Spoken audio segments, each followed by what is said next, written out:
তখন ইংরেজ আমল। বালানন্দ ব্রহ্মচারীজি নর্মদা পরিক্রমা করছেন। সঙ্গে আছেন উদাসীন সম্প্রদায়ের হরনাম দাস নামে একজন সাধু। তারা এসে পৌঁছেছেন মণ্ডলা শহরে। নর্মদার উত্তরতর ধরে তারা নর্মদে হর বলতে বলতে এগিয়ে চলেছেন। তো মণ্ডলা শহরে এসে তারা পৌঁছেছেন। সেখানকার যিনি ইংরেজ কমিশনার ছিলেন তিনি সাধু সন্ন্যাসীদের একদম পছন্দ করতেন না। তিনি সাধু সন্ন্যাসীদের অপরাধী ভাবতেন। তার নজর পড়ল এই দুজন সন্ন্যাসীর ওপর। এই দুজন সন্ন্যাসীকে ধরে আনার জন্য তিনি লোক পাঠালেন। কর্মচারীরা দুজনকে ধরে এনে উপস্থিত করল তার সামনে, তার কোয়ার্টার বাড়িতে। তিনি সেই সন্ন্যাসী দুজনকে অকথ্য ভাষায় তিরস্কার করতে লাগলেন। বালানন্দজি তাকে অনেক বোঝানোর চেষ্টা করলেন। তখন তিনি সুদর্শন যুবক। তিনি ঝোলা খুলে দেখালেন। তাদের ঝোলাতে ছিল শেকড় বাকড়, খানিকটা গাঁজা, একটা ছোট শাবল, ছোট একটা টাঙ্গি, একটা ছোট কাপড়ের পুঁটুলিতে বাঁধা কিছুটা শঙ্খিয়া বিষ। তো সাহেব ওই বালানন্দ ব্রহ্মচারীর যে এই সুদর্শন চেহারা দেখে তিনি তো ধরেই নিয়েছেন যে এই হলো দস্যু সর্দার। তারপর সঙ্গের এইসব জিনিসপত্র দেখে খুব রেগে গিয়ে বললেন যে এইসব টাঙ্গি শাবল দিয়ে তোমরা মানুষের বাড়িঘর ভাঙো আর এই বিষঙ্খিয়া বীজ দিয়ে মানুষ মারো, তাই তো? তোমাদের আমি জেলে বন্দি করে রাখবো, ছাড়বো না। বালানন্দজি বোঝালেন অনেক করে যে আমরা চোর ডাকাত নই, আমরা মা নর্মদার পরিক্রমা করছি। শাবল বা টাঙি দিয়ে গাছের ডাল কেটে রান্নার বা ধুনি জ্বালানোর কাজে লাগাই। শীতের সময় এই সংখিয়া বিষ অল্প অল্প করে সেবন করে আমরা শরীর গরম রাখি। আমরা তোমাদের মতো তো জামা পরি না। সাধু সন্ন্যাসীরা আগেকার দিনে তারা সভ্য জগতের কোনো জিনিসই তারা নিত না। তারা এই জ্বর টর হলে বা গায়ে ব্যথা হলে তারা এই সংখিয়া বিষ একটু একটু করে নিত, প্যারাসিটামলের কাজ দিত। সাহেব বললেন, তুমি সংখিয়া বিষ খাও? বালানন্দজি বললেন, হ্যাঁ সাহেব, খাই।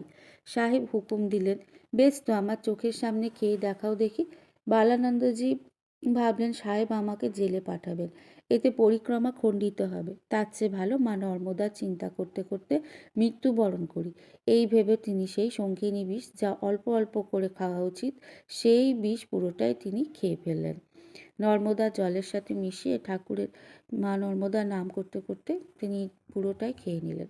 সঙ্গী হরনাম দাস তখন ভয়ে কেঁদে ফেললেন। সাহেব এরপরেও তাদের বাগানে আটকে রাখলেন, অন্য কাজে বেরিয়ে গেলেন। তাদের কোয়ার্টার বাড়ির যে বাগানে তাদেরকে ওখানে রেখে দিলেন। বাগানের এক গাছের তলায় বালানন্দজি ধ্যানে বসলেন। হরনাম দাসকে বললেন যে আমি তো এতটা বিষ খেয়ে নিয়েছি, আমি নিঘাত চলে যাব। তো আমার যাওয়ার পর আমার শরীরটা তুমি মা নর্মদার জলে ভাসিয়ে দিও। বালানন্দজি মাত্র 9 বছর বয়সে সংসার ত্যাগ করে মা নর্মদার কোলে আশ্রয় নিয়েছিলেন। পিতার নাম বংশীলাল, মায়ের নাম নর্মদাবাই। ব্রহ্মচর্য নিয়েছিলেন গঙ্গনাথ ব্রহ্মচারীর থেকে। মা নর্মদা দর্শন ও কৃপা লাভের জন্য তিনি সেই থেকেই চেষ্টা করে চলেছেন।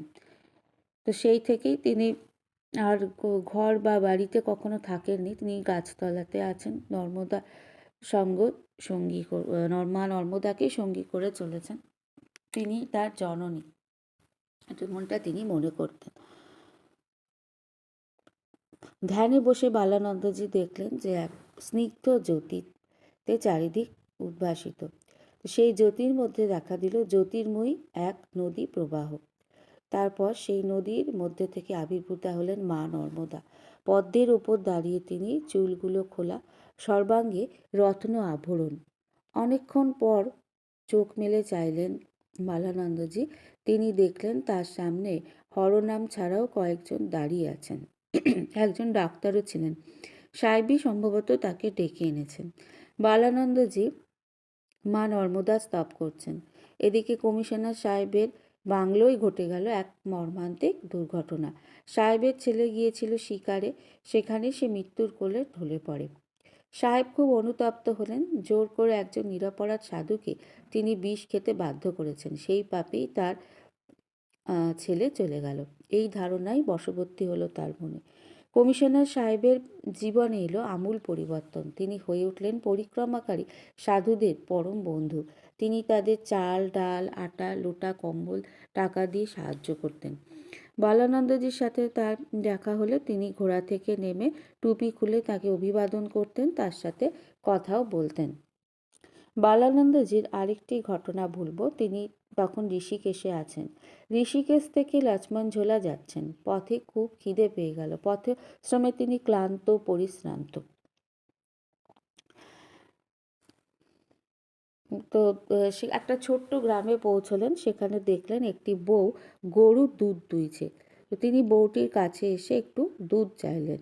বউটা দুধ তো দিলই না, উল্টে বালানন্দজিকে খুব তিরস্কার করলো। বালানন্দজি হেসে বললেন, মাই, তোমার কথা কি শেষ হয়েছে, না আর একটু বাকি আছে? বউ রেগে গিয়ে আরও গালাগাল দিল। এরকমভাবে তিনি ওই বউটিকে মাঝে একটু রাগিয়ে দিচ্ছিলেন, আর বউটাও রেগে গিয়ে অনেক গালাগাল দিচ্ছিল। তো বালানন্দজি রাগ করলেন না, তিনি প্রসন্ন মনে সেখান থেকে চলে গেলেন। নিকটেই ছিল নাগা বাবার আশ্রম। সেখানে আসলেন। নাগা বাবা অপরিচিত বালানন্দজিকে খুব সমাদরে ভেতরে বসলেন। তারপর বললেন যে একটু আগে একজন ভদ্রমহিলা এসে 5 সের দুধ দিয়ে গেছেন। আমি তাকে আগে দেখিনি। তিনি বললেন, আজ তোমার আশ্রমে একজন ব্রহ্মচারী বাবা আসবেন। তুমি এই দুধটা তাকে তার সেবার জন্য দিও।